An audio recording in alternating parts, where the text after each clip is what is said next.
Matemáticas del Instituto Politécnico Nacional en su ciclo 15, desde México, les damos la bienvenida a la sesión número 118.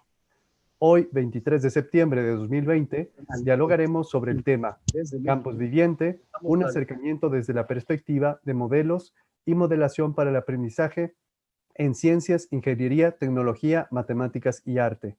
Los dialogantes seremos la maestra Mónica Monroy Kuhn y un servidor, el maestro Manuel Ponce de León Palacios, ambos de la Universidad Popular Autónoma del Estado de Puebla, UPAEP.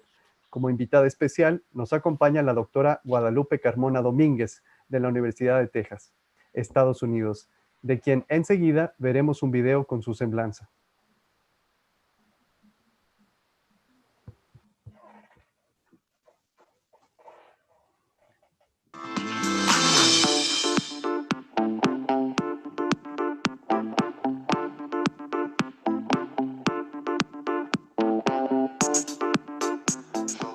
La doctora Guadalupe Carmona Domínguez es directora ejecutiva de la oficina del programa Context, la iniciativa conjunta del Sistema de la Universidad de Texas y del Consejo Nacional de Ciencia y Tecnología, CONACYT, de México, para apoyar colaboraciones académicas binacionales mutuamente benéficas. La doctora Guadalupe Carmona Domínguez es licenciada en Matemáticas por parte del Instituto Tecnológico Autónomo de México, ITAM. Obtuvo la maestría en Ciencias en Matemática Educativa en el CIMBESTAP México y el doctorado en Educación Matemática por la Universidad de Purdue en West Lafayette, Indiana. Es profesora investigadora en Educación en Ciencias, Ingeniería, Tecnología, Matemáticas y Arte para el Centro de Investigación y Desarrollo en Ciencia y Tecnología de Materiales, CITEMA, en el Departamento de Aprendizaje y Enseñanza Interdisciplinaria en la Universidad de Texas, en San Antonio. Sus trabajos de investigación se enfocan en reformas educativas y evaluación formativa, lo que permite orientar de manera oportuna a los alumnos acerca de sus fortalezas y áreas de mejora y proporciona a los docentes información para perfeccionar su práctica de enseñanza. Otro punto de interés en su labor es el diseño de investigación para evaluar intervenciones educativas innovadoras a través de métodos estadísticos multivariados.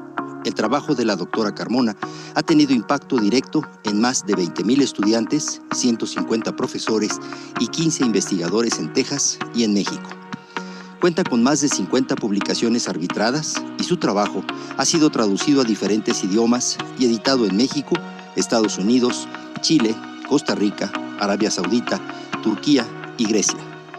Es investigadora principal del proyecto internacional Campus Viviente en Educación en CITEM y de UTSA Pathways Program, P20, Pipeline Issues Program, financiado por el Instituto de Ciencias Educativas de Estados Unidos.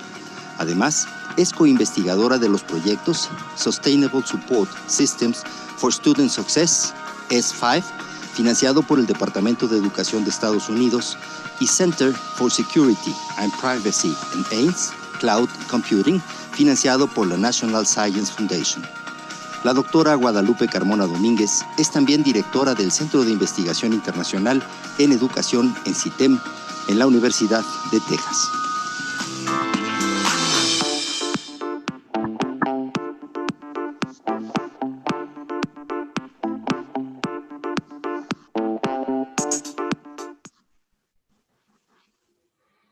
Excelente.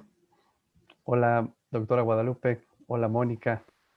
Pues para iniciar con la sesión, le pido a la maestra Mónica detone el diálogo con la primera pregunta. Excelente, pues bueno, muchas gracias Manuel, doctora Lupita, es todo un gusto estar aquí con ustedes dialogando en esta sesión del seminario Repensar número 118, ¿no? En torno a este documento de referencia que nos compartió la doctora Carmona sobre Comunidad de Comunidades Campus Viviente en Educación en Ciencia, Ingeniería, Tecnología y Matemáticas, CITEM, una experiencia de colaboración internacional hacia la formación de una red temática. En el espacio, en el blog del seminario Repensar, publicamos una serie de preguntas, ¿no? Que son las que utilizaremos ahorita para esta primera parte del diálogo. Y la primera pregunta gira en torno, es uno de los 3 ejes que usted menciona en este documento, es el desarrollo de ambientes de aprendizaje innovadores, ¿no? ¿Cuál es la definición que usted puede darnos sobre lo que es un ambiente innovador en este contexto de CITEM? Muchas gracias. Buenas tardes, Mónica. Buenas tardes, Manuel. Y muchas gracias por la invitación. Agradezco especialmente la acogida de la Red de Investigadores e Innovación en Educación Estadística y Matemática Educativa al Instituto Politécnico Nacional a través de la Dirección de Educación Virtual y a la UPAEP por esta invitación y el honor que me hacen con este diálogo y esta oportunidad de compartir este espacio. Bienvenidos todos los que nos están escuchando y bueno, entiendo que nos centraremos en estas dos lecturas que tienen un espacio en el tiempo en términos de publicación aproximadamente de unos 10 años, entonces eso también nos indica un poco algunos avances y el desarrollo en particular personal como investigadora y también pues en el trabajo y en el impacto que se logra, ¿no? Y bueno, retomando la pregunta acerca de los ejes y de los ambientes de aprendizaje, ambiente de aprendizaje creo que es un término adecuado para el trabajo que estamos haciendo porque se refiere a estar centrados en el alumno más que en el profesor. Por eso es que se llama un ambiente de aprendizaje. Es una visión, digamos, más holística y la palabra ambiente viene ciertamente de, pues de la disciplina de la biología, de la ecología, ¿no? En la que se diseña, es decir, hay una intencionalidad por parte del diseño más que de una instrucción donde el término instrucción recae sobre el agente que es el docente, aquí se centra en el aspecto de diseño de una ecología que promueve el aprendizaje. Entonces, un ambiente de aprendizaje se refiere al acercamiento, que sería en la integración de contenidos y pedagogía, al mismo tiempo que en el contexto cultural y el contexto físico en el que se lleva a cabo el aprendizaje. Entonces sería una visión más como de ecología, más que para denotar que es una comunidad de agentes y de interacciones las que promueven el aprendizaje.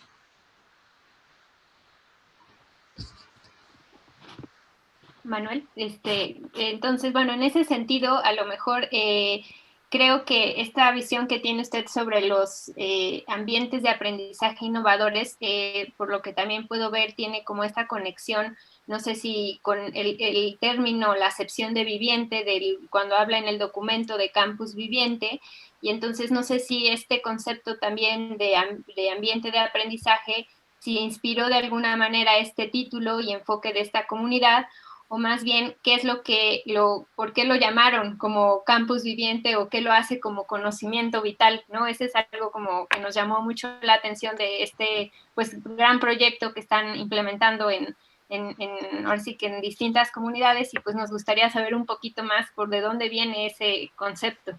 Sí, agradezco muchísimo la pregunta porque sí, realmente el término campus viviente vamos, es bastante intencional y pensado, ¿no? Entonces, en la escuela tradicional pensamos en un campus como un espacio físico donde se lleva a cabo el aprendizaje, pero veíamos en esta definición que consideramos para ambiente de aprendizaje como una visión más ecológica, es decir, el acercamiento, el contexto cultural y físico donde se lleva a cabo el aprendizaje.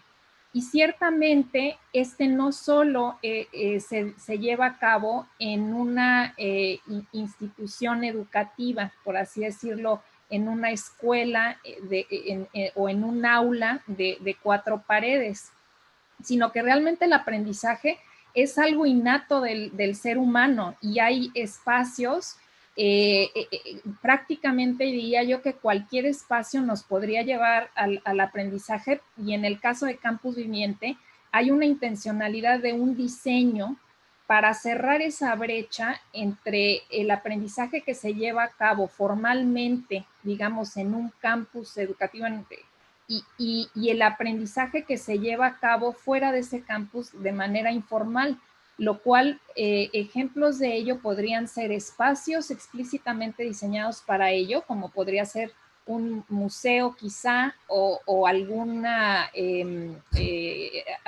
actividades planeadas con la intención de una educación en un espacio informal, pero también Campus Viviente encierra aquel, o se abre más bien, aquel aprendizaje comunitario que se da en las casas de los estudiantes. Entonces, muchas veces hay no diría yo muchas veces, siempre va a haber una gran riqueza en cuanto a un conocimiento quizá informal por parte de los abuelos, de los padres, de los tíos, del entorno familiar, del entorno comunitario, que no necesariamente está formalizado, porque ese sería el espacio, desde nuestro punto de vista, de la educación formal ya en el plantel, ¿no? Pero entonces Campus Viviente trata de cerrar esas brechas donde muchas veces la educación formal nos lleva a un conocimiento que está completamente desconectado de las experiencias que se tienen fuera del plantel, y entonces pareciera como que los estudiantes tienen dos enfoques o necesitan actuar de manera diferente. Si están en un contexto educativo, entonces tienen una manera de pensamiento que no necesariamente pueden reconciliar con la manera en la que interactúan fuera de ese contexto en contextos comunitarios informales. Y entonces Campus Viviente valora y aprovecha todo ese conocimiento comunitario, local e informal para llevarlo a una formalización dentro del campus y del plantel. Y bueno, sobre esta línea, en la propuesta se habla de acceso democrático para los estudiantes a las ideas complejas y fundamentales de CITEM. ¿Por qué se habla de acceso democrático? ¿Qué implica esa cualidad en este contexto? Sí, gracias. Y es que realmente las preguntas que identificaron me emocionaron mucho cuando las vi, porque permiten un diálogo que nos lleva a poder describir de manera integral este proyecto de Campus Viviente. Y el aspecto democrático para nosotros ha sido muy importante porque se refiere que estos ambientes de aprendizaje están diseñados para todos los estudiantes. Y entonces, en una educación muy tradicional y formal, podríamos pensar que el conocimiento no necesariamente es para todos, ¿no? Es para los que se sientan hasta adelante, ¿no? Y los de atrás, los del avioncito, los distraídos o los que no van al plantel, pues pareciera como que quedan excluidos del acceso a este conocimiento. Y Campus Viviente realmente está diseñado para todos los estudiantes. Entonces, estos espacios de aprendizaje, estos ambientes de aprendizaje, permiten que cada estudiante pueda participar, que tenga injerencia sobre su propio conocimiento, sobre lo que aprende, cómo lo aprende y cómo interactúa en esta comunidad de aprendizaje, y que puede participar activamente aprendiendo y contribuyendo al conocimiento de los demás. Entonces, esta idea de equidad en cuanto al acceso del conocimiento es muy importante en Campus Viviente. Y tenemos para ello una metáfora que realmente nos ha funcionado mucho en términos de cómo diseñamos estos espacios. Y creo que esto tiene mucho sentido en México y también en nuestros países latinoamericanos, porque en todos los lugares que he tenido oportunidad de ir, así sea una localidad muy pequeña en términos de habitantes, siempre hay una plaza o un zocalito donde toda la comunidad se reúne, especialmente los domingos. Y entonces este espacio es un espacio social, es un espacio público, donde todos podemos participar y es gratis. Entonces, uno no requiere de muchos requisitos para poder participar en ese espacio social que sería la plaza, y por eso le llamamos a veces la plaza académica, ¿no? Entonces, por ejemplo, a mí me encanta ir cuando tengo oportunidad los domingos, y entonces me encanta, por ejemplo, escuchar la música que ahí se toca, y yo no sé si en alguna ocasión va a haber alguien tocando la guitarra o a lo mejor alguien con un aparato de sonido y canta y tiene la pista. Yo no sé qué me voy a encontrar, pero si no hay música ese día, siento que algo falta. Entonces, la persona que va a compartir su música contribuye a ese espacio, y si no estuviera ese individuo o esos individuos ahí, el espacio ya no es el mismo. Entonces, es a ello a lo que nos referimos como participación y contribución, que todos pueden participar y todos pueden contribuir. Los elotes, por ejemplo, a mí me fascinan, ¿no? Entonces, si no va la señora de los elotes ese día, para mí no es el mismo espacio, lo disfruto enormemente. Y pueden participar todas las personas indistintamente de la edad, indistintamente de el estatus socioeconómico que pudieran tener, o indistintamente del propósito al que vayan a la plaza.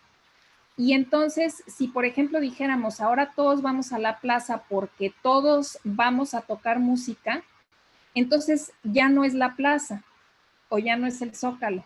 Ahora se convierte a lo mejor en una sala de conciertos, o a lo mejor se convierte en una orquesta, pero ya no es la plaza. Entonces, para que sea la plaza se requiere esa diversidad, esa participación, pero está diseñado el espacio social para eso. Y ese es, digamos, un principio que utilizamos para el diseño de estos ambientes de aprendizaje, donde tratamos de generar oportunidades para que todos los estudiantes puedan participar y puedan contribuir desde donde están, es decir, de esas experiencias que traen y de ese conocimiento que traen adquirido de las comunidades a las que pertenecen y de su localidad. Ok, esta idea como de este zócalo, ¿no? El zócalo académico, plaza académica, es una metáfora como muy bonita para entender precisamente este acceso democrático, ¿no? A las ideas centrales. Y también por lo que usted nos viene comentando y lo que pudimos leer en su documento, pues hay una intencionalidad, como mencionaba, en ese diseño, ¿no? Entonces, cuando ya nos vamos a referir, por ejemplo, en este caso al aprendizaje de las matemáticas, ¿no? Y en este caso también a las ideas centrales del CITEM, usted hace referencia, o sea, a las actividades reveladoras del pensamiento, las MEAs por sus siglas en inglés.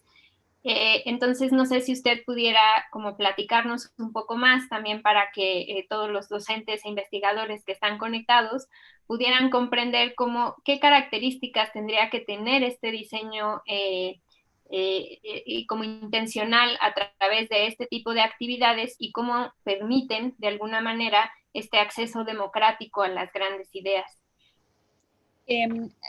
Ahí, por ejemplo, para las actividades de modelación, ¿sí? Utilizamos principios de diseño de estas actividades en base a 6 principios particulares. Y no me adentro mucho en estos aspectos de diseño para no extenderme, digamos, en este tema, porque sé que vienen varias preguntas, pero perdón, pero digamos que aspectos relevantes es que estas actividades son participativas, es decir, que permiten la participación de todos los estudiantes en base a trabajo colaborativo y en equipo. Entonces, estas actividades son como casos de estudio que se ven, por ejemplo, a nivel universitario por ejemplo, ingeniería o en administración, que están diseñados para estudiantes de todas las edades. Creo que leyeron ahí, por ejemplo, el artículo de una actividad, porque quizá ilustrarla es más conveniente en este caso, de una actividad de un balneario, ¿no? Bueno, es un hotel. En este caso, el artículo estaba diseñado para una comunidad en donde yo estudié en aquella época, en el estado de Indiana, en Estados Unidos. Entonces estaba centrada en un hotel histórico, pero esta actividad se ha adaptado en muchos contextos en México. Entonces voy a platicar mejor el contexto en México, uno de ellos en los que hemos trabajado esta actividad, y en un balneario, en particular en Comanjilla. Entonces, resulta que el dueño de este balneario no lo adquirió por una herencia, pero no sabe muy bien manejarlo, y entonces tiene cierto número de habitaciones y le han comentado en base a los datos de administradores anteriores que si cobra, por decir, 500 pesos por habitación, se ocupa todo el espacio, pero por cada 20 pesos que le sube el precio, se desocupa una actividad. Y entonces los estudiantes tienen que trabajar un modelo matemático para optimizar las ganancias de ese hotel. Bueno, pues esta actividad es una actividad que se puede abordar desde el punto de vista de cálculo diferencial e integral, pero nosotros la hemos aplicado en sexto de primaria, desde sexto de primaria. Entonces, este fue un reto realmente que surge de un profesor que tuve y que daba la clase de cálculo, y se daba de topes porque decía, no puede ser que mis estudiantes en la licenciatura no puedan resolver este problema. Y entonces yo lo reté a que mis estudiantes de primero de secundaria, que además eran de un contexto socioeconómico no solo bajo, sino que el plantel estaba catalogado como de bajo rendimiento, y lo reté a que mis estudiantes de primero de secundaria lo iban a poder resolver. Claro, no con las mismas herramientas de cálculo diferencial integral. Entonces aceptó el reto y diseñé el mismo problema que él planteaba a nivel de licenciatura, lo diseñé para primero de secundaria, y es este que les acabo de describir, de Comanjilla. Y resulta que todos mis estudiantes de primero de secundaria pudieron encontrar una respuesta que matemáticamente era válida. Y las herramientas que utilizaron fueron, por ejemplo, tablas. Algunos llegaban a algunas representaciones prealgebraicas, pero todos podían encontrar patrones y encontraron puntos de optimización. Y entonces esto fue realmente sorprendente, tanto para el profesor como para mí, de ver cómo estas grandes ideas, que creo que es uno de los temas también que surgió en las preguntas, se pueden abordar desde edades tempranas, claro, no con las mismas herramientas formalizadas, en este caso matemáticas del cálculo diferencial e integral, es decir, los estudiantes no van a reinventar el cálculo diferencial e integral, pero sí podemos decir que desde edades tempranas ya tenemos estas ideas intuitivas y hemos trabajado estas ideas que son fundamentales en matemáticas y hemos tenido experiencias con estas ideas, por lo cual podemos utilizar esas experiencias para más adelante ir formalizando o para ir formalizando mientras más instrucción recibimos, digamos, en la escuela, ir formalizando estas ideas ya con representaciones y articulaciones formales que son reconocidas por el campo académico de matemáticas. Pero las ideas y las experiencias se tienen. Y entonces esto también entra un poco con, es otra respuesta, digamos, a este acceso democrático de las ideas y a la idea de que todos los seres humanos, creo yo que las matemáticas es algo que traemos por el hecho de ser seres humanos y que al ir teniendo experiencias en el mundo, vamos matematizando el mundo y mientras más herramientas tengamos para entender el mundo con las matemáticas, pues iremos formalizando y matematizando más estas experiencias. Y eso es realmente lo que es la modelación matemática, es matematizar los fenómenos que nos encontramos, que pueden ser en el día a día o pueden ser ya herramientas cognitivas más elaboradas, ¿no? Y más abstractas. Sí, a mí me llamó mucho la atención este ejercicio precisamente por llevar una actividad que se supone que es para educación superior a séptimo grado, bueno, primero de secundaria, y cómo lo pueden resolver. Y ante eso me surge la duda de si lo que dice Brunner, porque esto se apoya en lo que dice Brunner, que es posible enseñar cualquier tema a los estudiantes sin importar la etapa del desarrollo, ¿qué nos está limitando en la educación básica, media, para alcanzar este potencial? Si los estudiantes están demostrando este potencial, ¿por qué nos estamos quedando cortos y tiene que aparecer a partir de un reto, como en este caso? ¿Y qué significa esto para el docente que imparte clases en estos niveles? Sí, definitivamente creo que esta propuesta de Campus Viviente es un cambio en paradigmas, donde nos aprovechamos de aquellas situaciones que nos llevan al aprendizaje de cualquier ser humano. Y creo que muchas veces las desaprovechamos en la escuela. Todas estas experiencias que traen los estudiantes y también las interacciones sociales que naturalmente tenemos en otros contextos fuera del aula, los desaprovechamos porque son contextos sociales que nos llevan al aprendizaje, ¿no? Por ejemplo, ahorita es una plática muy a gusto, ¿no?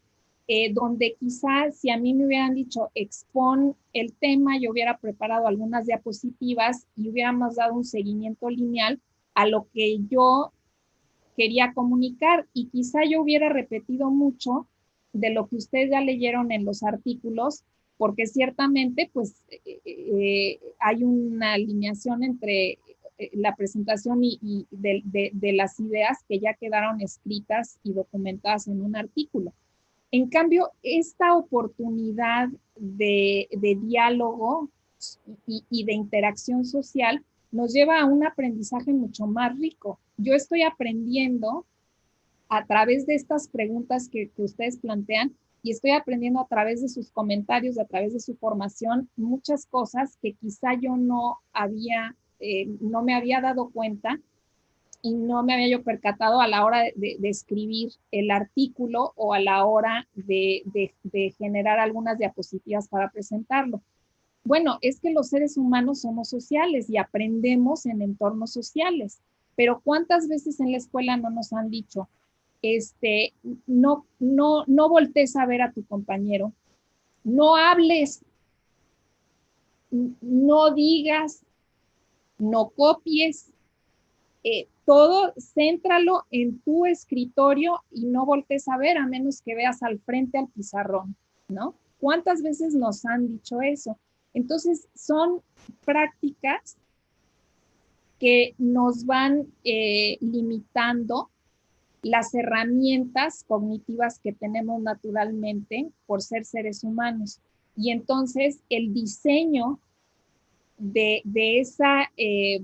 ese ambiente no nos lleva al aprendizaje no tiene, a su máximo potencial, ¿no? Entonces, por eso es que hay que repensar qué es lo que realmente nos fomenta la curiosidad como seres humanos y que nos fomenta el aprendizaje. Los espacios sociales, estructurar esos espacios sociales es importantísimo. Y también el conectar con nuestras experiencias. Y esas dos cosas no siempre están presentes en la educación formal. Y creo que por eso no necesariamente logramos que los estudiantes logren desarrollar estas ideas y formalizar estas ideas. Las intuiciones las van a tener porque todos los seres humanos matematizamos el mundo, formalizado o no, pero lo matematizamos. Y entonces no aprovechamos esas oportunidades de matematizar informalmente para formalizar el conocimiento. Entonces creo que estamos desaprovechando muchas oportunidades. Ok, en este contexto, ¿no? Pues creo que los docentes, en este caso, bueno, de matemáticas y ciencias, si hablamos, por ejemplo, de escuela en nivel básico y media superior o ya en nivel superior, si abarcamos a lo mejor a ingenierías o tecnologías, y el aprovechar estas experiencias de vida para ofrecer pues oportunidades de aprendizaje, vamos a decirlo, a los estudiantes, en donde se pueda matematizar y puedan acceder a las grandes ideas, pues implica que el docente tiene que tener pues como muchos recursos, ¿no? Para poder identificar esto, ¿no? Entonces, nuestra pregunta, bueno, a mí me surgió al leer el documento un poco es, pues, ¿qué papel juega el dominio disciplinar que tiene el docente, ¿no? Para poder llevar a la práctica una propuesta como campus viviente o esa propuesta también de oportunidades de aprendizaje como ahí se plantea? ¿Y qué postura tiene usted al respecto? O sea, ¿qué necesitarían los profesores de matemáticas y ciencias, por ejemplo? Sí, el papel del docente es fundamental. Y para Campus Viviente, el papel que tiene el docente es como agente de cambio. Es decir, si el docente no está convencido de que esta propuesta de Campus Viviente es una buena opción, no va a funcionar. Entonces nosotros no tratamos de indoctrinar o no tratamos de convencerlos de que esta es la manera de hacer y mucho menos tenemos un modelo de un ideal de cómo se debe de enseñar en este ambiente. Es muy diferente y por eso repito que es un cambio de paradigma. Entonces el papel que tiene el docente es de facilitador y su formación es sumamente importante. Y si su formación es disciplinar, también es sumamente importante. Entonces, lo que nosotros estamos proponiendo, o más que proponer, es compartir las experiencias que hemos tenido y que nos han funcionado. Y entonces tuvimos oportunidad de hacer un proyecto en el estado de Coahuila, donde implementamos Campus Viviente con los mismos estudiantes a lo largo de 3 años en bachillerato. Y trabajamos con el diseño de ambientes de aprendizaje innovadores, con tecnologías de bajo costo y de fácil acceso, incluyendo estas actividades de modelación. Dimos talleres de profesionalización docente, donde los profesores ya podían empezar a implementar estos ambientes de aprendizaje inmediatamente después del taller, que duraba 2 días y medio, o sea, era un taller más o menos de 24 horas, 24 horas en total. Y Y luego, pues la parte de evaluación, que también es un aspecto que vale la pena platicar un poco más adelante. Y entonces los docentes, pues como estamos hablando de bachillerato, obviamente tienen una especialidad disciplinar. Sin embargo, los ambientes de aprendizaje que proponíamos requerían, por ejemplo, estos ejemplos de modelación, requieren de una interdisciplinariedad para resolverlos. Y entonces ahí hay que pensar un poco cómo razonamos como seres humanos. Y cuando yo trato de resolver un problema, cualquier problema, y creo que esto es compartido, pero ustedes me dirán si sí o si no, no, yo no digo, tengo este problema, entonces voy a ocupar mis apuntes y mis libros de física para resolver este problema, a menos que venga el problema en el libro de física, ¿no? Pero problemas, retos que son realmente importantes por resolver, y hablo de retos que nos enfrentamos a nivel global, por ejemplo, problemas de medio ambiente, problemas de reciclaje, problemas de energías transformables, retos que nos planteamos como seres humanos a todos los niveles, desde el niño de 3 años hasta el investigador premio Nobel, ¿no? Y entonces estos retos que realmente valen la pena dedicarle y resolverlos porque no tenemos las respuestas completas, se resuelven a manera interdisciplinaria. Y entonces es importante tener grupos, por eso el aspecto colaborativo es tan importante, porque nadie puede tener todo el conocimiento para poder resolver ese tipo de problemas.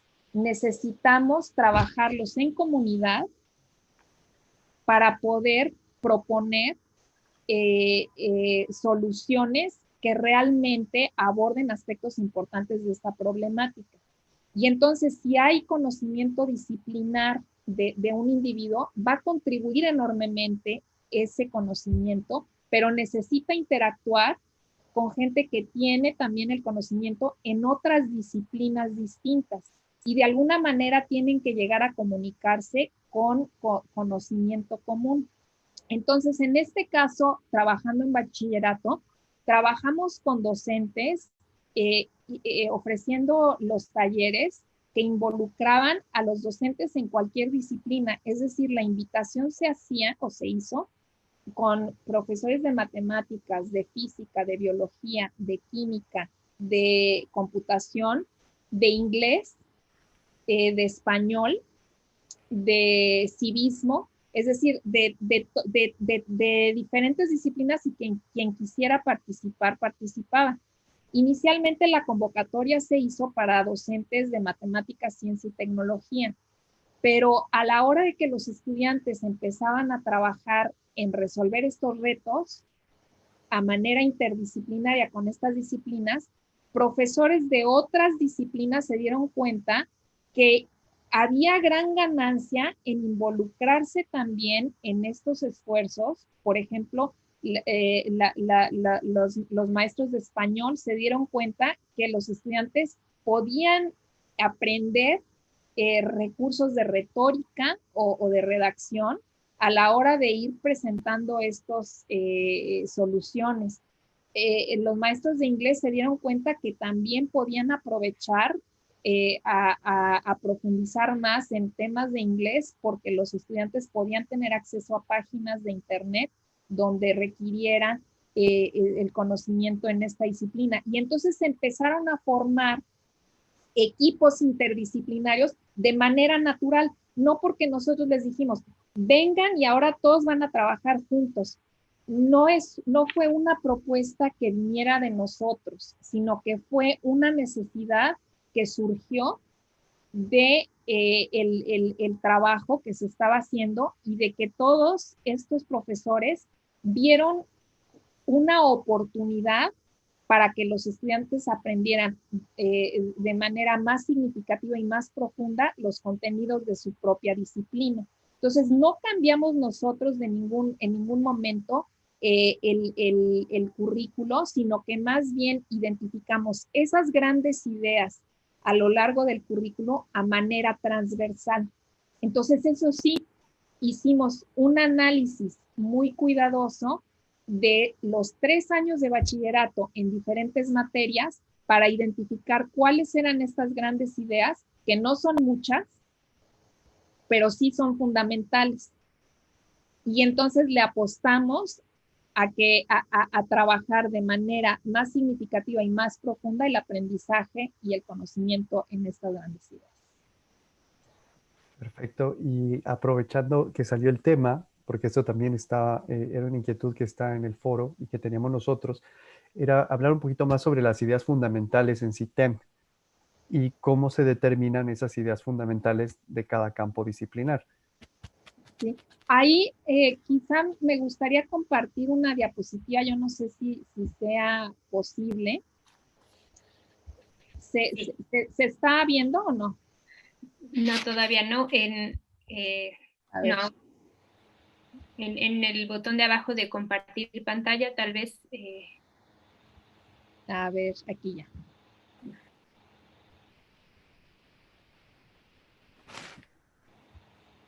Listo.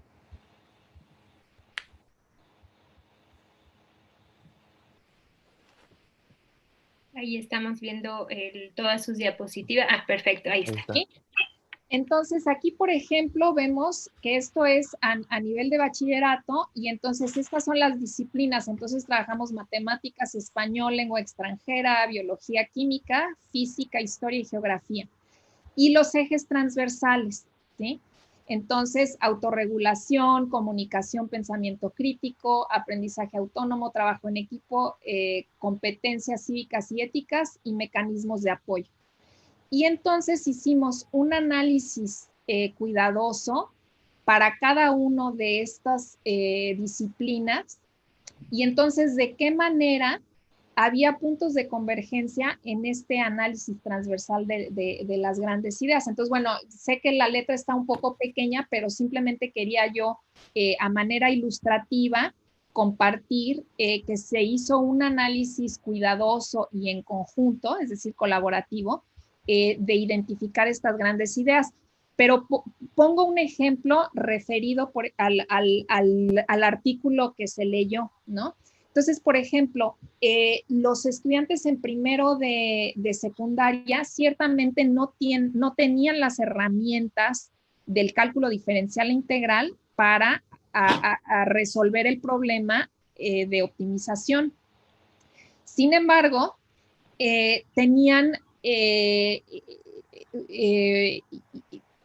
las ideas y los conceptos de proporcionalidad y de razón de cambio.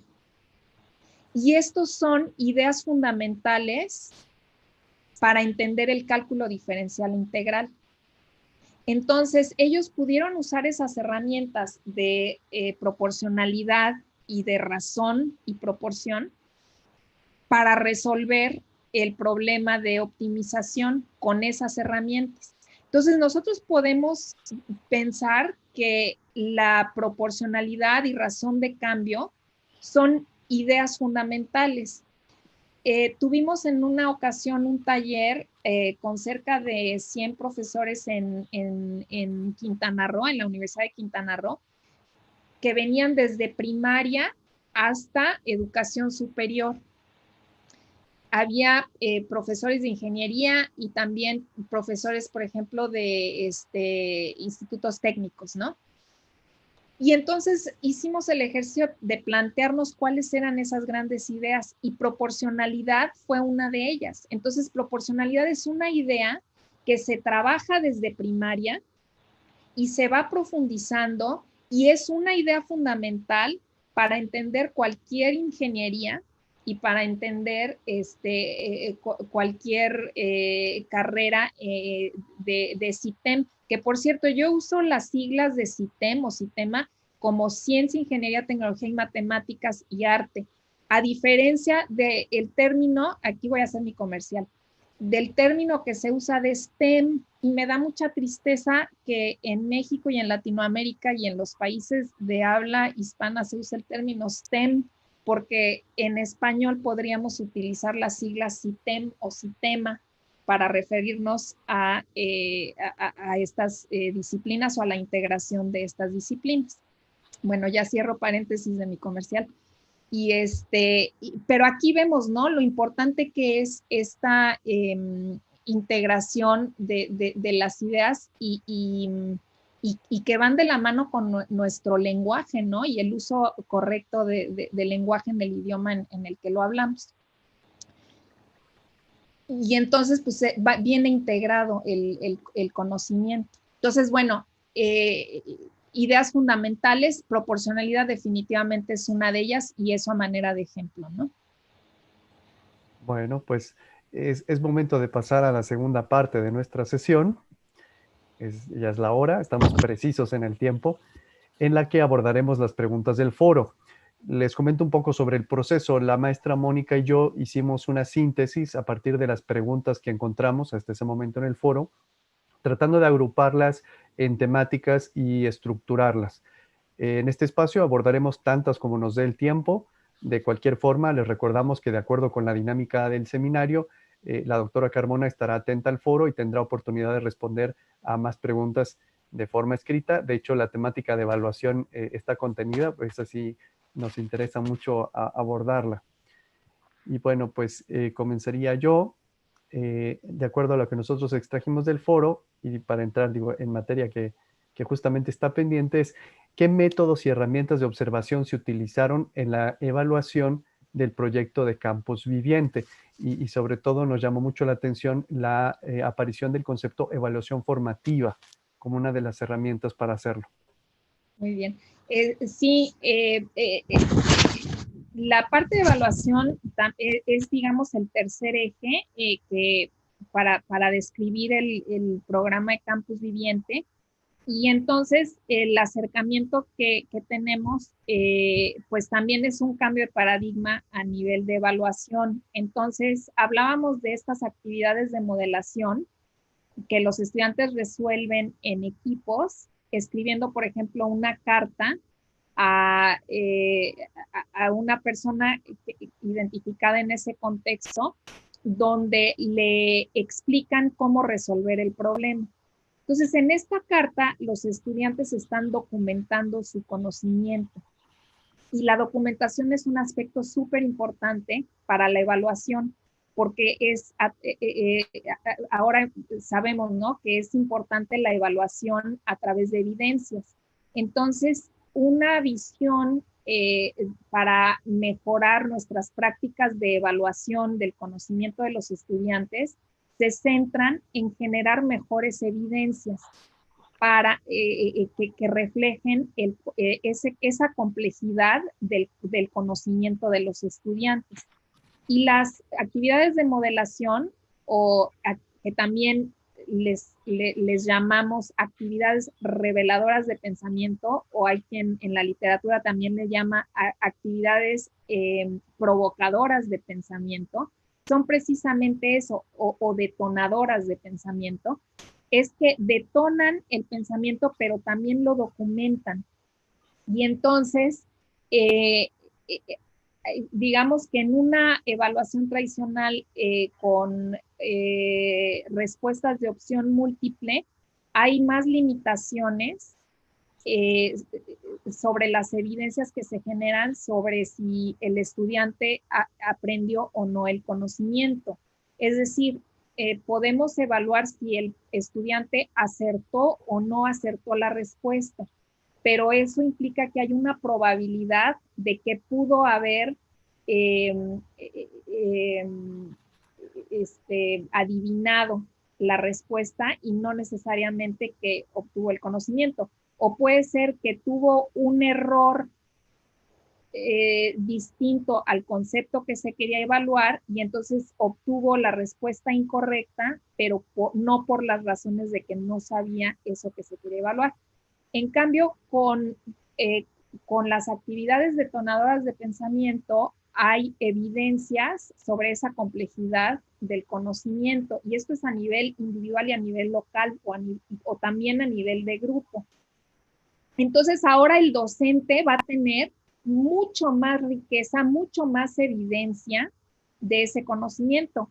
En un examen de opción múltiple, el docente está limitado en cuanto a las inferencias que puede hacer sobre lo que sus estudiantes conocen o no conocen.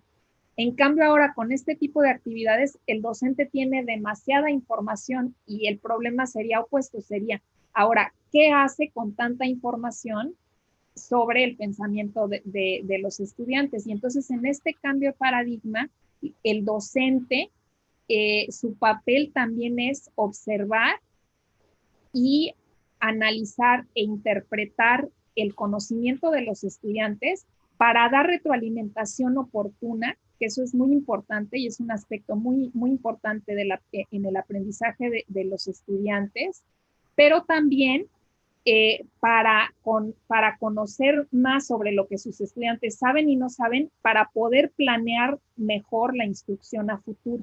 Y eso es lo que sería evaluación formativa. Ahora, aquí tenemos también en el foro otra experta en evaluación formativa, que es la maestra Mónica Monroy. Entonces también a lo mejor quiere en este momento agregar algo, no sé, sobre evaluación formativa. No, pues sí, doctora Carmona, sí, es un tema que también a partir del trabajo con usted ha sido como mucho de mi interés. En mi carrera también académica, yo pienso que lo que usted ha comentado, o sea, el tema de la retroalimentación es fundamental. Y un poco viendo las participaciones en el foro, surge un poco una inquietud, ¿no? O sea, es el de los profesores, cómo evaluar, porque, por ejemplo, Ricardo de Jesús Uribe Cerón del IPN Ciudad de México, ¿no? Él habla, él dice así, ¿no? El modelo CITEM se ve que es una experiencia enriquecedora para todos los participantes, pero lo que no me queda muy claro es cómo esta forma de evaluación, dice, sabemos que el sistema tradicional y todavía muchos otros con diferentes orígenes pedagógicos se siguen basando en una evaluación, y en el texto él dice que no alcanza como a identificar como cuál es ese método para verificar el aprendizaje de los alumnos y si se podía explicar un poco más al fondo el tema. Entonces, en este sentido, a lo mejor, retomando esta pregunta del profesor Ricardo, ¿no? En este como cambio de paradigma que tenemos que tener en evaluación y evaluación formativa, como yo veo como esta dicotomía, bueno, no dicotomía, o sea, es entre verificar aprendizaje y este paradigma de retroalimentar para la mejora, ¿no? O sea, porque la evaluación formativa, a final de cuentas, tiene que llevarnos a que los estudiantes vayan cada vez mejorando y alcanzando esos propósitos, o en este caso, profundizar en las grandes ideas. No sé usted qué nos pueda comentar al respecto sobre este cambio de paradigma que tendríamos que tener incluso en matemáticas, ¿no? Como evaluación formativa. Así es. Sí, creo que es una excelente pregunta y creo que no tengo la respuesta, pero puedo platicar un poco de las experiencias que hemos tenido, porque de hecho no creo que exista una sola respuesta. Y ese es precisamente uno de los puntos.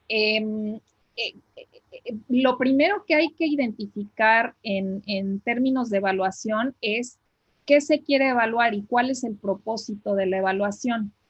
Entonces, el propósito es conocer lo que mis estudiantes saben y no saben. Ahí cabría el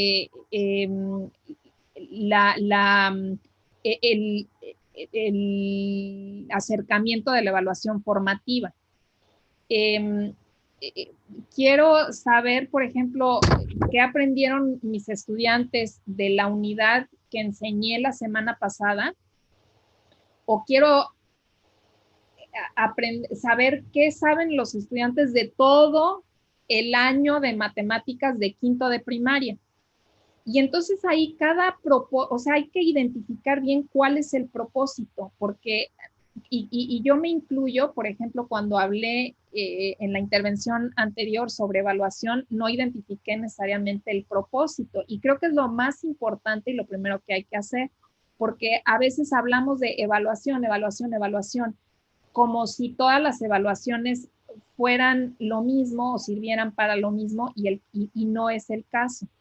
Sin embargo, las experiencias que hemos tenido en Campus Viviente inician con evaluación formativa porque lo que nos interesa es centrarnos en el pensamiento de los estudiantes y en generar oportunidades para que aprendan, pero al ir aprendiendo, una pregunta que nos hacemos todo el tiempo, hablábamos de estos principios de diseño, aquí tenemos un experto en diseño. Uno de los aspectos importantes en el diseño de estos ambientes de aprendizaje es cómo ayudamos a que el estudiante documente mejor lo que está aprendiendo al mismo tiempo que lo está aprendiendo. Y entonces en ese momento cambia el paradigma porque no es un momento distinto el de la evaluación que el del aprendizaje en la evaluación formativa, sino que el estudiante está aprendiendo, pero al ir documentando lo que va aprendiendo en tiempo real cuando lo va aprendiendo, entonces está generando esas evidencias, esa documentación que nos permiten conocer mejor y de manera más detallada lo que está aprendiendo y lo que no está aprendiendo. Y entonces podemos como docentes tomar una acción sobre la planeación de la instrucción a futuro o dar mejor retroalimentación al estudiante para llevarlo a un nivel más allá. Ahora, hay otro aspecto importante de la evaluación referido al propósito. Si el propósito es evaluar el impacto de Campus Viviente, pues entonces esa evaluación formativa no sería la más adecuada. Nos puede servir para saber, por ejemplo, qué porcentaje de los estudiantes tuvieron un nivel aceptable en estas actividades vinculadas con la idea fundamental de proporcionalidad y razón de cambio, ¿no? Y eso nos puede dar un indicador sobre si Campus Viviente está funcionando o no está funcionando. Entonces, creo que hay que ver también qué tipo de respuesta estamos buscando con la evaluación. Si estamos buscando respuestas dicotómicas, es decir, sería, desde mi punto de vista, un poco pobre decir que el proyecto Campus Viviente funcionó o que no funcionó. Creo que una respuesta o una pregunta más acertada es decir en qué condiciones funcionó o qué fue lo que funcionó en este contexto y en esta situación y qué aspectos se pueden mejorar aún. Entonces, creo que uno de los aspectos fundamentales de la evaluación está en la pregunta que estamos haciendo sobre qué es lo que queremos evaluar, que entonces ya nos va a dar más información sobre cuál es el método o los métodos más adecuados para responder a esas preguntas de evaluación. Muy bien. A mí me gustaría poner sobre la mesa el tema de la comunidad de aprendizaje, que creo que, si mi lectura es adecuada, tiene que ver con esto. A partir, por ejemplo, de la inquietud de Fabiola Escobar, de la Academia de Física, SICIE IPN, que menciona los aspectos clave para la consolidación de la comunidad de aprendizaje, pero también me gustaría de una vez aprovechar la duda de Angélica Espino Silva, de la Universidad Autónoma de Zacatecas, que dice: ¿cuál es el papel de la interacción entre docentes e investigadores en dichos ambientes de aprendizaje? Sí. De manera que propicia la construcción de dicho puente, porque muchas teorías que hablan sobre comunidades de aprendizaje mencionan esta vinculación entre los investigadores y los docentes, que, bueno, creo que es muy relevante. ¿Cuál es su opinión, doctora? No, qué bárbara estas preguntas, excelente. Bien, hablábamos de actividades reveladoras de pensamiento. Entonces, en estas actividades los estudiantes matematizan los fenómenos que se plantean en los ambientes de aprendizaje y entonces les ayudamos para que documenten ese conocimiento y esa interpretación matemática o esa interpretación que están haciendo a través de las herramientas matemáticas con las que cuentan, porque esa es la manera en la que diseñamos las actividades. Pero si hablamos del docente, el docente, como los estudiantes están documentando ese conocimiento, el docente también tiene oportunidad de interpretar esas interpretaciones de los estudiantes. Entonces, el docente interpreta, por ejemplo, y toma decisiones sobre la dirección de instrucción que va a tomar a raíz de esos aprendizajes, o toma decisiones sobre qué va a evaluar y cómo lo va a evaluar. Y entonces ese instrumento de evaluación es en sí también una actividad reveladora del pensamiento del docente que interpreta las interpretaciones de los estudiantes. Y entonces, de la misma manera, podemos hablar del investigador que está interpretando las interpretaciones del docente cuando interpreta las interpretaciones del estudiante. Ya esto parece trabalenguas, pero es realmente un ejercicio donde se logran interacciones en esta comunidad entre el estudiante, el docente y el investigador. Y entonces Campus Viviente nos ha permitido ser mucho más transparentes y mucho más cercanos para hacer una, digamos, una interacción que es bidireccional. No nada más es que la investigación informe lo que debe de hacerse en la práctica, sino que la práctica nos debe de retroalimentar y dar información sobre lo que es relevante investigar y sobre las posibles soluciones a los problemas que finalmente son los mismos los de los investigadores que los docentes, que es cómo mejoramos el aprendizaje de los estudiantes en los contenidos que nos interesan. Entonces, es estas interacciones que realmente, más que bidireccionales, es un sistema complejo, ¿no? Donde hay interacciones y retroalimentación que tienen un impacto directo en la práctica y en la investigación.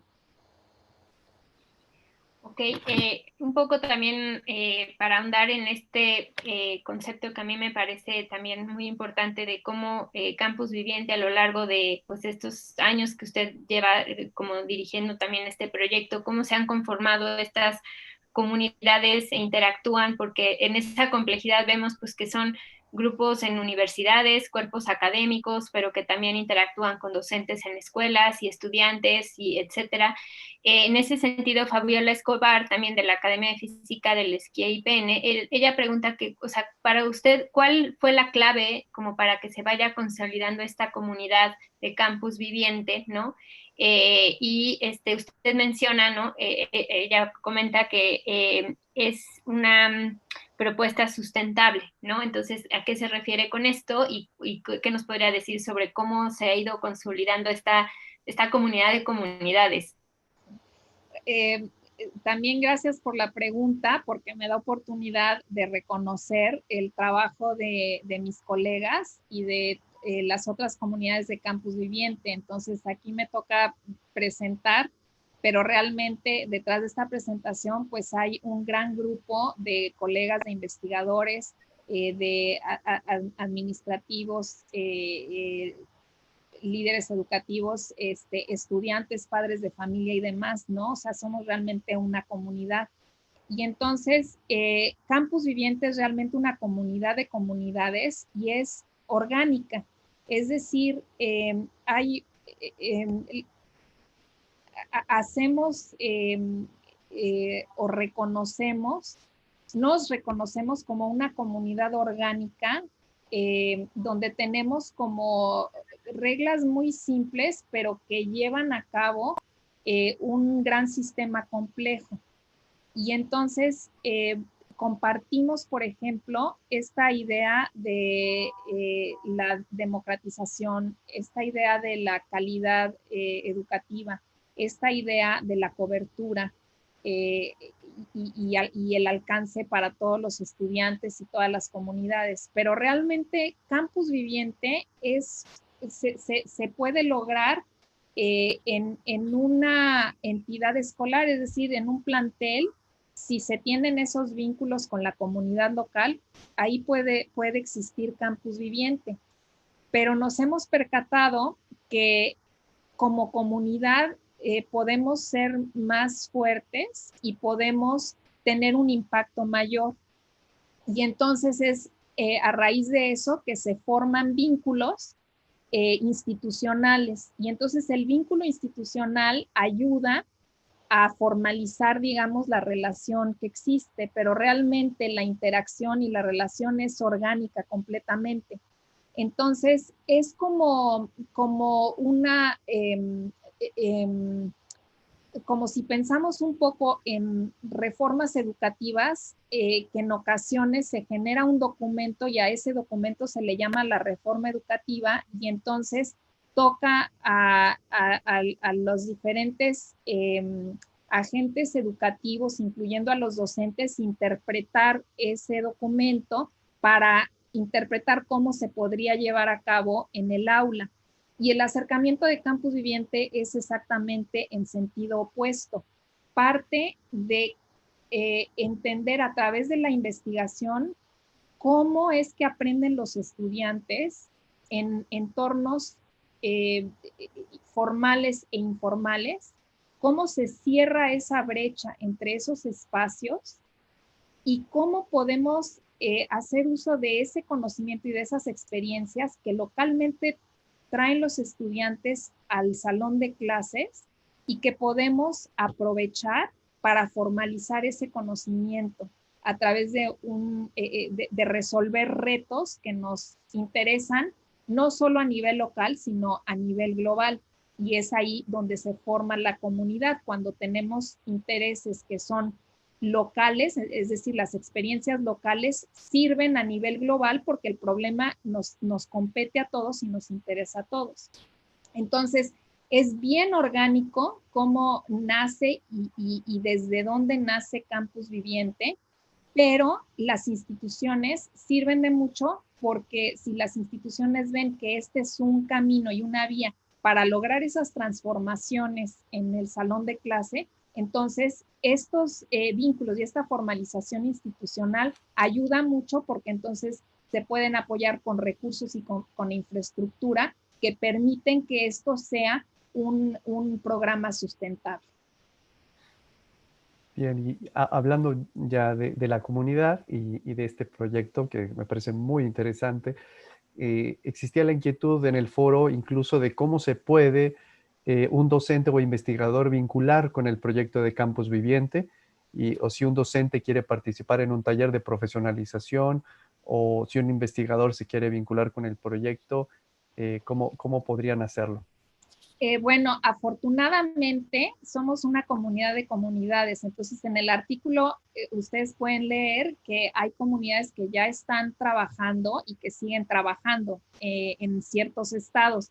Entonces pueden ponerse en contacto con cualquiera de las comunidades y el artículo se escribe en el 2004, si mal no recuerdo, no, 2014, perdón. Entonces ya también pasan varios años a raíz de eso y ya hay todavía más comunidades que se van agregando a esta comunidad de comunidades. Entonces también está Universidad de Guadalajara participando en este ejercicio y Hidalgo, hay algo en Estado de México.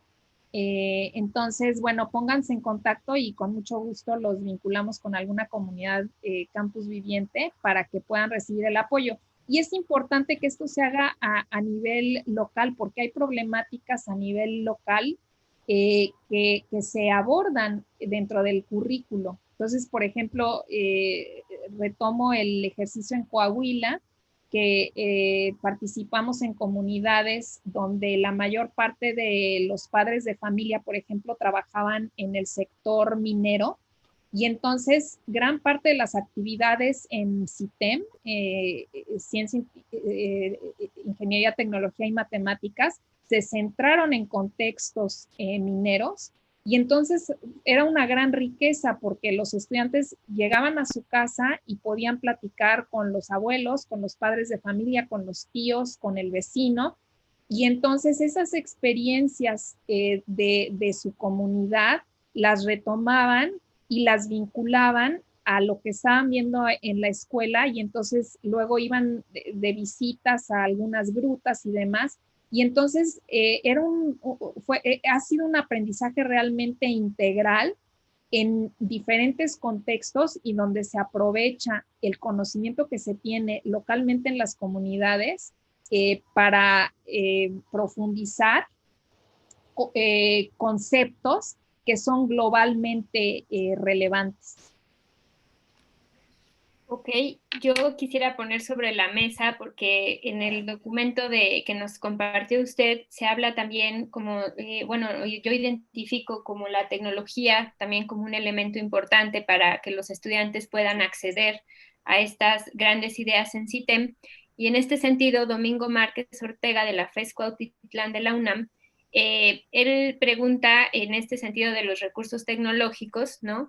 Si el aprendizaje en matemáticas debe estar mediado por estos recursos tecnológicos, y si esta tríada de contenido, pedagogía, tecnología, ¿en qué nivel educativo tendría que bueno, la pregunta es en cuál de estos rubros debiera el docente y de qué nivel educativo tener una mayor profesionalización y por qué? Creo que ahí hay una inquietud en torno a la tecnología y su incidencia en el aprendizaje de las matemáticas. Uh-huh. Me gusta mucho la palabra en la pregunta mediado, y entonces la respuesta corta es sí, definitivamente el conocimiento matemático debe ir mediado por tecnología. Y no es porque yo lo diga, es porque tenemos las evidencias de que siempre ha sido así. La matemática siempre ha estado mediada por tecnología. A veces entendemos que tecnología son computadoras, y no necesariamente. Una tecnología es una herramienta, y entonces el papel y el lápiz es una herramienta que nos media el conocimiento. Si nosotros hacemos matemática con papel y lápiz, o por ejemplo con escuadra y compás, pues nos da una matemática muy rica, como podría ser la geometría euclidiana, y entonces tenemos 13 libros de Euclides que se centran en y median los conceptos matemáticos con el uso de esas dos simples herramientas, ¿no? Entonces, algunos me dirán, no, pero la geometría euclidiana se queda ya como un poco arcaica, ¿no? O es muy limitada. Bueno, sí, claro, ha habido muchos avances en matemáticas, pero esos avances han sido mediados por otras tecnologías. Entonces necesitamos pensar en los alcances de la matemática que se genera dependiendo de las herramientas o las tecnologías por las cuales han sido mediadas. Y es ahí donde viene la riqueza, que si nosotros tenemos otras herramientas, por ejemplo, una herramienta, y no quiero yo decir computadora porque todo depende de qué ambientes haya en esa computadora. En esa computadora puede haber tutoriales lineales y que llevan al alumno sobre un solo camino y una sola forma de razonamiento. Entonces serían ambientes que limitarían las matemáticas o la ciencia que se podría desarrollar o aprender con esa herramienta. Pero si tenemos, por ejemplo, herramientas como GeoGebra, que son herramientas que nos permiten una geometría dinámica o vínculos entre el álgebra y la geometría y el cálculo, y de una manera dinámica, pues entonces nos abre posibilidades a entender las matemáticas de una manera distinta a que si no tuviéramos esas herramientas, como el caso de Euclides, donde solo tenía el papel, el compás y la escuadra, ¿no? Entonces, sí, la tecnología es muy importante, pero pensada como herramientas. Y luego que no se nos olvide que no nada más las herramientas son físicas, un papel, un ambiente computacional, sino que también hay herramientas cognitivas. Entonces, cuando nosotros vamos conceptualizando, esa es una herramienta también que nos permite entender las matemáticas de manera distinta. Una vez que aprendo cómo formalizar, por ejemplo, razones y proporciones, es una herramienta muy valiosa que me va a ayudar a interpretar el mundo de manera distinta. Ahora, por ejemplo, con la pandemia, creo que es una gran oportunidad. Invito a todos a que utilicen toda esta información mediática que hay en todos los ambientes, desde el noticiero hasta los memes, sobre funciones exponenciales. Entonces, yo sé que hay muchos docentes que están en esta charla. Aprovechen, porque todas estas herramientas y tener la herramienta cognitiva del concepto de exponencial es enorme, ¿no? O sea, nos ayuda a entender esto de la pandemia de una manera completamente distinta a que si no entendemos la función exponencial o el crecimiento exponencial. Entonces, esa sería una herramienta cognitiva, ¿no? El entender el crecimiento exponencial nos ayuda a entender la pandemia de una manera completamente distinta, y entonces está mediada nuestro entendimiento y nuestra respuesta a este fenómeno de la vida cotidiana de ahora de nosotros, que si no tenemos esa herramienta cognitiva. Claro. Muy bien, pues nos quedan unos minutos. Quisiera aprovechar para conjugar un par de preguntas. Una es de Guillermina Ávila García, de CECIT 11 IPN, Ciudad de México, y la otra de Alexis Castro Soto, de la Universidad Autónoma de Zacatecas, que es sobre las dificultades, obstáculos y limitaciones. Normalmente cuando nosotros escribimos los relatos, pues solemos hablar de los éxitos, pero sabemos que detrás, pues también ha habido algunos obstáculos o dificultades. ¿Nos podría hablar un poco de las dificultades a las que se ha enfrentado el proyecto Campus Viviente? Buena pregunta. Más que dificultades, diría yo retos. Y los retos en Campus Viviente los tomamos como oportunidades. Es decir, es una visión completamente pragmática. Entonces, si hubiera una perspectiva para explicar Campus Viviente, pues sería este aspecto pragmático, donde Campus Viviente integra la investigación y la práctica en la resolución de problemas. Entonces, si se plantea un problema, es un reto que nos abre una oportunidad. Tenemos ahora una necesidad de resolver un contexto o una situación que no habíamos anticipado o que no habíamos considerado con anterioridad. Pongo un ejemplo. Ahora, mucho del trabajo de Campus Viviente pues se ha hecho con herramientas físicas, por ejemplo, un transportador, un hilo y un peso para entender proporcionalidad al tratar de encontrar la altura de un edificio, por ejemplo, ¿sí? Bueno, esa actividad ahora se nos dificulta mucho hacerla en un ambiente completamente virtual. Entonces, ese es un reto que nosotros, ese conocimiento lo trabajamos a manera presencial, y entonces hacíamos visitas, por ejemplo, ahí en Quintana Roo, tuvimos oportunidad de viajar a Campeche, a el sitio arqueológico de Calakmul, donde muchas de las edificios mayas no, pues no, están al descubierto, ¿no? Y entonces nos fuimos ahí y queríamos calcular la altura de algunos de estos edificios. mayas. Bueno, pues esa actividad fue muy, muy enriquecedora, mediada por estas herramientas que les platico, un transportador, una pesa y un hilo. Ahorita no podemos hacer esa actividad. Entonces tendríamos nosotros que repensar cómo diseñar un ambiente de aprendizaje que nos permita este conocimiento de proporcionalidad y de estimar la altura de un edificio. Entonces, quizá ese no es el contexto más adecuado. Tendríamos que pensar en otros contextos que nos permitan mediar el conocimiento matemático que estamos buscando, estas grandes ideas, ¿no? Entonces, son retos más que y oportunidades de crecimiento. Excelente.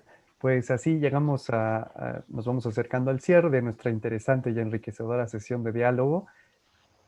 Bueno, de nuevo agradecerle a la doctora Guadalupe Carmona. A mí me quedó mucho esto del zócalo para el aprendizaje. Me gustó mucho esa metáfora, como que el campus viviente es algo que sucede, son las interacciones, no los edificios. Y al final es cierto, los edificios son lo de menos. El aprendizaje sucede en la interacción entre seres humanos y situaciones, y experiencias y contenidos. Yo me quedo con eso. Esto creo que de las actividades reveladas del pensamiento es algo que como docentes pues debemos explorar más, porque nos permiten potenciar el alcance que tienen los estudiantes en cuanto a los conocimientos, a sus habilidades, y además es una herramienta muy valiosa para la evaluación formativa, el darnos cuenta qué y cómo piensan los estudiantes con respecto a las matemáticas. Entonces, doctora Guadalupe, si quisiera así como decir algo de cierre, la escuchamos. No, pues agradecer el espacio y que me han hecho sentir en casa. La doctora María Eugenia Ramírez Solís nos invitaba a que nos relajamos y que disfrutáramos el momento, y realmente me han hecho pasar un momento muy, muy agradable, y agradecer a todas las personas que nos están compartiendo su tiempo y este espacio. Más adelante tendré oportunidad de leer más detenidamente todos los comentarios y todas las preguntas que hacen, y espero seguir en comunicación y quedo a sus órdenes para cualquier pregunta más adelante. Muchas gracias por este diálogo. Pues yo quiero retomar, pues también yo me sumo, bueno, antes de entrar a la parte de agradecimientos, yo también quiero como resaltar algunos temas con los que yo me quedo a partir de este diálogo. Efectivamente, uno va, ahora sí que en la interacción, ¿no? Vamos también explorando aspectos que quizá a lo mejor ya habíamos perdido de vista o no habíamos identificado a lo mejor a partir de las lecturas, pero también, además de lo que mencionaba Manuel, a mí yo me quedo con algo muy importante, ¿no? Yo creo que todos los que no estamos en educación matemática, y muchos de los que están ahorita conectados en el seminario, todos pues tenemos el objetivo o el propósito de impulsar la educación de las matemáticas, en este caso en el contexto de CITEM en México, porque pues la idea es que pues yo creo que todos en el fondo buscamos un país mejor, estudiantes mejor preparados que puedan enfrentar los retos en este siglo XXI, ¿no?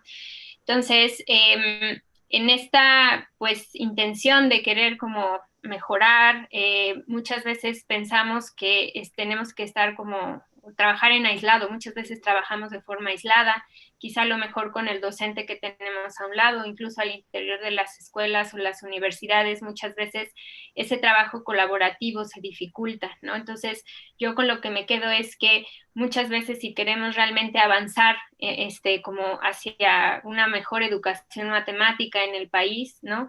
Es fundamental lo que Campus Viviente nos está dejando ver como una puesta en marcha que, como si bien tiene sus éxitos y también sus retos, ¿no? Pero nos deja ver que a lo largo de un trabajo que además lleva tiempo, o sea, que no es como inmediato, este trabajo colaborativo de universidades con escuelas, investigadores, docentes, los mismos padres de familia, toda la comunidad escolar, ¿no? En donde no se ve a la investigación, no como la que rige, sino que es un camino de ida y vuelta, ¿no? Te puede permitir generar como una red, ¿no? Que puede impulsar, ¿no? A partir de los mismos contextos, la generación de conocimiento y la formación de recursos humanos que pues vayan profundizando cada vez más en lo que es el aprendizaje y a matematizar el mundo. Yo lo veo así, ¿no? O sea, no necesariamente como algo que yo también me quedo, que muchas veces pensamos, es que la enseñanza o la enseñanza y el aprendizaje deben de tener una cierta forma, ¿no? O sea, hay que también dar espacio, ¿no? A que dentro de las comunidades, ¿no? Los mismos agentes vayan teniendo como participación en su propio proceso de aprendizaje, ¿no? Entonces, yo me quedo con esto también como, pues, docentes de matemáticas que somos, ¿no? Que investigadores también, que nos dedicamos a la investigación, la importancia, ¿no? De ir generando estas redes de colaboración, que permitan, como hacer algo más sistémico, ¿no? O sea, que tenga más impacto y que de esta manera, pues, logremos lo que pretendemos, ¿no? Y también otra parte, y ya por último, me quedo con esta parte de tener, pues, algunos elementos en común, ¿no? O sea, debemos de tener como ciertas ideas en común, ¿no? Por ejemplo, cuando usted mencionaba pues la equidad, el acceso democrático a las matemáticas, ¿no? Por ejemplo, esta parte como un diseño intencional basado en investigación, o sea, son ciertos elementos que sí como comunidad tenemos que tener claro, pues para poder seguir avanzando. Entonces, para mí esos es como los elementos que me llevo, me hicieron como recapacitar sobre lo que vamos haciendo en el día a día y pues ya pues agradecer, ¿no? Ya para el cierre como tal de esta sesión 118 del seminario Repensar las Matemáticas del Instituto Politécnico Nacional, pues en el marco de este diálogo, ¿no? Y en este contexto de generar vínculos, ¿no? El maestro Manuel y yo, ¿no? Como profesores de la maestría en Educación Matemática de la UPAEP en Puebla, pues estamos muy agradecidos, ¿no? Con los organizadores de los seminarios Repensar por esta invitación de participar como dialogantes en esta sesión con la doctora Lupita Carmona, a la cual también estamos muy agradecidos de que nos haya destinado este espacio y la posterior, obviamente, interacción en el foro. Creo que para nosotros enriquece muchísimo el que haya compartido toda su experiencia a lo largo de estos 10 años con Campus Viviente, así como todo su conocimiento. Estamos muy, muy agradecidos y pues en este sentido